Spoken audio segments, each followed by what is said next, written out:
This is Autoline Daily, the show dedicated to enthusiasts of the global automotive industry. Will the European Union ban plug-in hybrid electric cars? It could happen. That's because a report from the ICCT, the International Coalition for Clean Transportation, says owners don't plug in their PHEVs nearly as much as regulators assume that they would.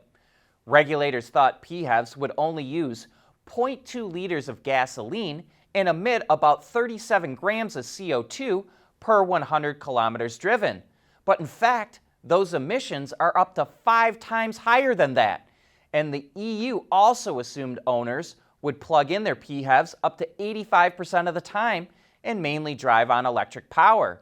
Instead, the ICCT found that private owners only plug in around 45% of the time, and executives who get company cars plug in as little as 11% of the time.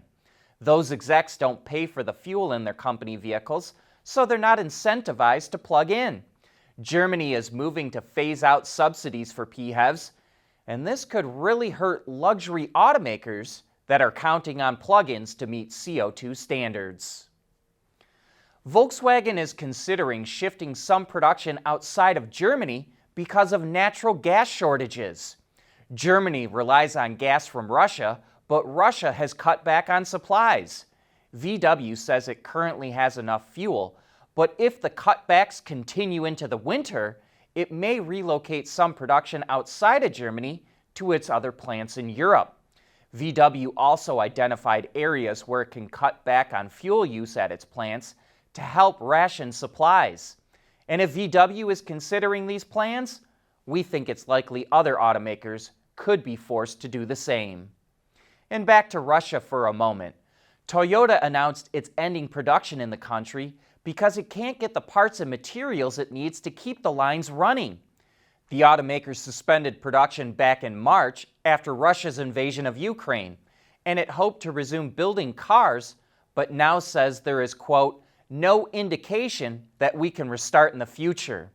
Toyota built the Camry and RAV4 in Russia, and according to Russian media, the plant, which has a capacity of 100,000 units a year, might be sold in the future. But Toyota isn't alone. Japan's Nikkei newspaper says Mazda is also discussing ending production in Russia because it's having trouble securing parts. The automaker operates a joint venture with Solars in the country, and the two companies are in talks for Solars to buy out Mazda's stake in the JV. Last year, Mazda sold 30,000 vehicles in the country. We want to know what drives your testing. OTA, connected car, diagnostics, remote testing. Intrepid Control Systems is here to help you work from anywhere. Intrepid Control Systems, driven by your data.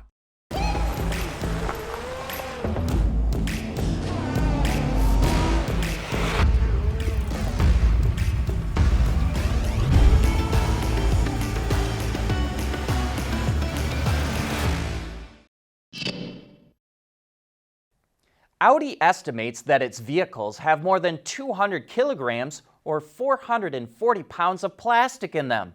So it's working on ways to recycle more of those pieces so it can turn them into new parts, which will help it reduce its carbon footprint. And one of the new methods it's testing is physical recycling. This is where a part is dissolved with solvents, so no chemical degradation takes place, and the polymer chains of the material remain undamaged. What you end up with is plastic granulate that matches the quality of virgin material. Audi says more testing needs to be done to ensure its feasibility and cost effectiveness. But today, the Audi Q4 e-tron has 27 components made from recycled parts. With projects like physical recycling, it hopes to expand that to even more. Ford of Europe is offering a new performance pack for the 5-door version of the Focus ST. And this is more than an appearance upgrade, although it does include new parts and pieces to give it a gnarlier look. The biggest improvement of the track pack is likely the coilover suspension system. There's 28 adjustment steps between jounce and rebound on the dampers.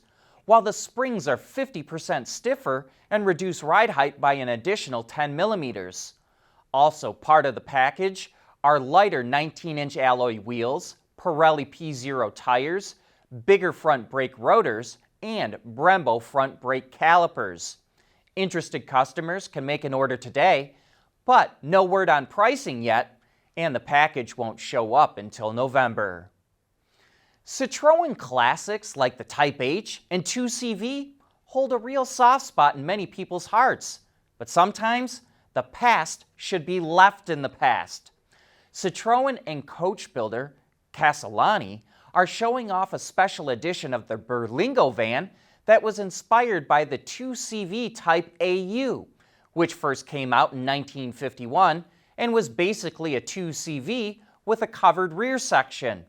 And you'll actually be able to buy the 2CV Berlingo Fourgonette. Orders start next month, with production slated for early next year.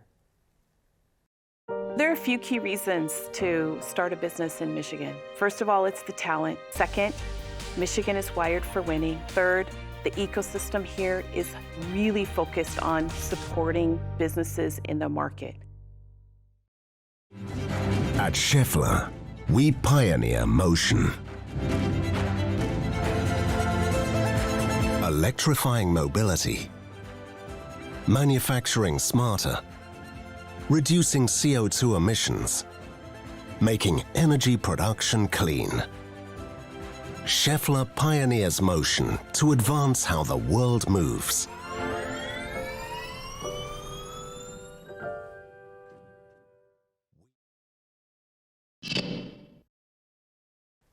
You know, it almost seems like every day there's a battery announcement from an automaker, and today it's Volkswagen's turn. Its new battery company called PowerCo is forming a battery parts joint venture with Belgian materials company Umicore. They're investing 3 billion euros into the joint venture, and by the end of the decade are aiming to produce cathode materials for 160 gigawatt hours of cell capacity a year, which is enough for 2.2 million vehicles. The two companies also plan to collaborate on recycling batteries, but did not specify a time frame. Umicore has deals with several other automakers, including Stellantis and Mercedes, as well as Tesla, whose partnership goes back to 2011.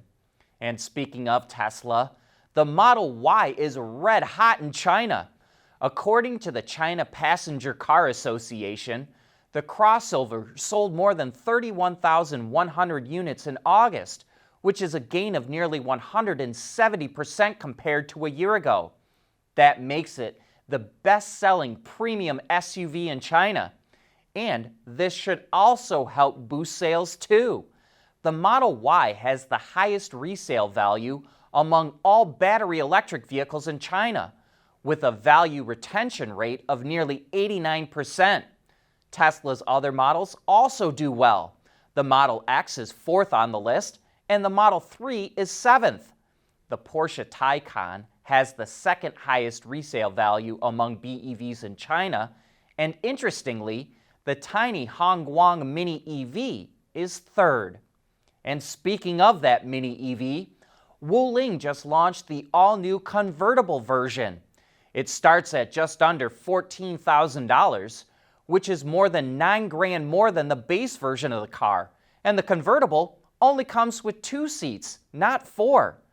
But it also has a bigger battery and a more powerful electric motor. With new additions like the Game Boy and now the Cabrio, Wuling hopes to keep the Mini EV at the top of China's EV sales chart. But that brings us to the end of today's show. Thanks for tuning in, and we hope to see you again tomorrow.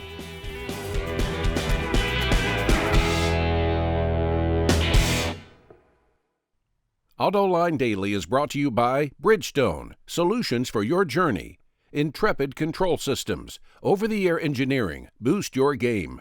Schaeffler, we pioneer motion. And by the Michigan Economic Development Corporation.